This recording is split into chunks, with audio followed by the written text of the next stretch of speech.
Friends, welcome to only PSC academy. हम लोग पढ़ने वाले हैं आज वीकली करंट अफेयर। आज संडे है और आज की हमारी क्लास करंट अफेयर पर ही रहती है। तो आज हम पढ़ेंगे 13 से 18 दिसंबर तक का करंट अफेयर। पहली न्यूज़ है हमारी नासा का IXPE मिशन। नासा ने हाल ही में इमेजिंग एक्सरे पोलरीमेट्री एक्सप्लोरर नामक मिशन लॉन्च किया है। IXPE वेधशाला नासा और इटैलवी अंतरिक्ष एजेंसी का संयुक्त प्रयास है। यह न्यूट्रॉन सितारों और सुपरमैटिव ब्लैक होल से ध्रुवीकृत एक्सरे का निरीक्षण करने में मदद करेगा। यह जानने में मदद करेगा कि आकाशगंगाओं के केंद्रों पर सुपरमैटिव ब्लैक होल के आसपास के क्षेत्र से निकाले गए ऊर्जावान कणों को कौन सी शक्तियाँ मिलती हैं। अगर नासा के अन्य मिशन की बात की जाए, हालिया में जो नासा ने अन्य मिशन कौन कौन से लॉन्च किए तो वह देखें। Double asteroid redirection test mission Lucy और नियर अर्थ एस्टेरॉयड स्काउट। फिर बात करते हैं काशी विश्वनाथ कॉरिडोर के बारे में। काशी विश्वनाथ कॉरिडोर की बात करें, हाल ही में प्रधानमंत्री ने उत्तर प्रदेश के वाराणसी में काशी विश्वनाथ कॉरिडोर परियोजना के प्रथम चरण का उद्घाटन किया। यह प्रतिष्ठित काशी विश्वनाथ मंदिर और गंगा नदी के घाटों को जोड़ता है। 1780 ईस्वी के बाद पहली बार इंदौर की महारानी अहिल्याबाई होलकर ने काशी विश्वनाथ मंदिर और उसके आसपास के क्षेत्रों का जीर्णोद्धार कराया था। यह भारत के 12 ज्योतिर्लिंगों में से एक है जो शिव मंदिर में से सबसे पवित्र है। तो यह था काशी विश्वनाथ कॉरिडोर के बारे में। अब हम देखें नेक्स्ट क्या है। नेक्स्ट है अहमदाबाद स्थित बालकृष्ण दोषी को royal institute of British architect द्वारा रॉयल गोल्ड मेडल 2022 प्रदान किया जाएगा। फिर नेक्स्ट न्यूज है, हाल ही में पूर्वोत्तर क्षेत्र के कारीगरों के लिए पूर्वोत्तर क्षेत्र विकास मंत्रालय के तहत आत्मनिर्भर हस्तशिल्प योजना की घोषणा की गई है। फिर नेक्स्ट है, इजराइल के इलियट में आयोजित 17वीं मिस यूनिवर्स प्रतियोगिता में भारत की हरनाज कौर संधू को मिस यूनिवर्स चुना गया है। गौरतलब है कि 21 वर्षों के बाद मिस यूनिवर्स का खिताब किसी भारतीय मॉडल ने जीता है। तो लगभग 21 वर्षों के बाद मिस यूनिवर्स का खिताब किसी भारतीय मॉडल को मिला है। फिर देखें, आगामी गणतंत्र दिवस 26 जनवरी 2022 को भारत ने 5 मध्य एशियाई देशों Kazakhstan, Tajikistan, Turkmenistan, Kyrgyzstan, Uzbekistan को मुख्य अतिथि के तौर पर आमंत्रित किया है। यह पहला अवसर है जब 5 मध्य एशियाई देशों के प्रतिनिधियों को आमंत्रित किया जाएगा। फिर नेक्स्ट है, 12 दिसंबर को सार्वभौमिक स्वास्थ्य कवरेज दिवस के रूप में मनाया जाता है। तो हर 12 दिसंबर को यह मनाया जाता है। फिर नेक्स्ट है, हाल ही में रक्षा अनुसंधान और विकास संगठन DRDO द्वारा Pinaka extended ranger multiple launch rocket system का सफलतापूर्वक परीक्षण किया गया। इससे पहले DRDO ने सुपरसोनिक मिसाइल असिस्टेड टॉर्पीडो को भी लॉन्च किया था। फिर नेक्स्ट है, हाल ही में टाइम पत्रिका ने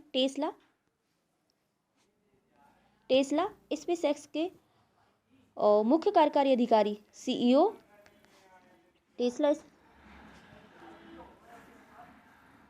टेस्ला और स्पेसएक्स के मुख्य कार्यकारी अधिकारी कौन है? CEO जो एलन मस्क को first person of the year नामित किया गया है।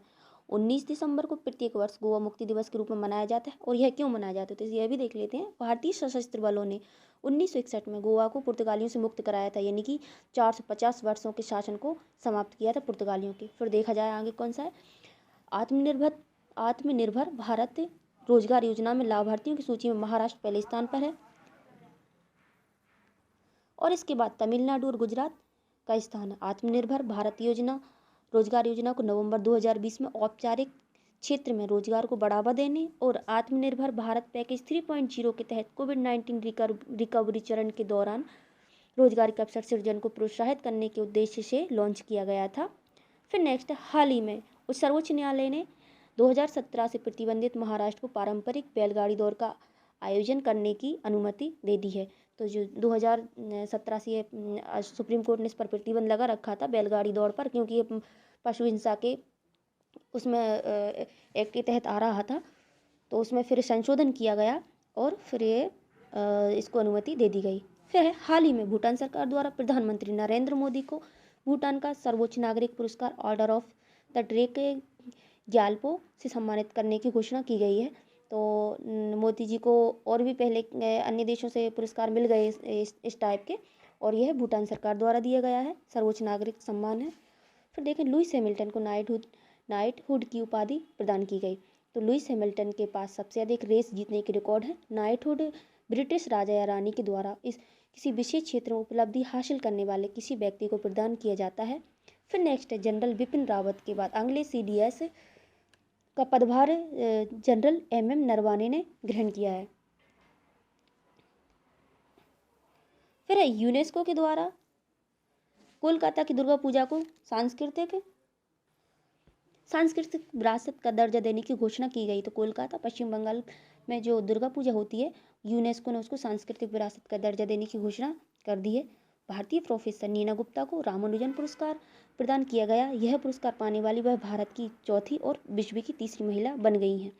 फिर देखें 10 साल से कम उम्र के बच्चों की साक्षरता दर की सूची में बड़े राज्यों में पश्चिम बंगाल सबसे ऊपर है, जबकि बिहार सबसे नीचे। वहीं अगर केंद्र शासित प्रदेशों की बात करें तो लद्दाख इस सूची में सबसे नीचे पायदान पर है, और पूर्वोत्तर क्षेत्रों की बात करें तो अरुणाचल प्रदेश सबसे नीचे पायदान पर है। राज्यों और केंद्र शासित प्रदेशों में 10 साल से कम उम्र के बच्चों में मूलभूत शिक्षा की सामग्री की स्थिति की समझ स्थापित करते हुए आधारभूत साक्षरता और गणना पर सूचकांक इस दिशा में पहला कदम है। यानी कि 10 साल से कम उम्र के जो बच्चे हैं उनकी साक्षरता दर नापने का यह इस टाइप का पहला सूचकांक है, इसलिए यह पहला कदम माना जा रहा है। तो ये हमारा आज तक का पूरा करंट अफेयर था इस वीक का। अब मिलते हैं हम नेक्स्ट क्लास में। आपको यह नोट्स या PDF है हमारे टेलीग्राम चैनल पर मिल जाएगी, और टेलीग्राम की लिंक मैं आपको डिस्क्रिप्शन में दे दूँगी। Thank you. जय हिंद, जय भारत।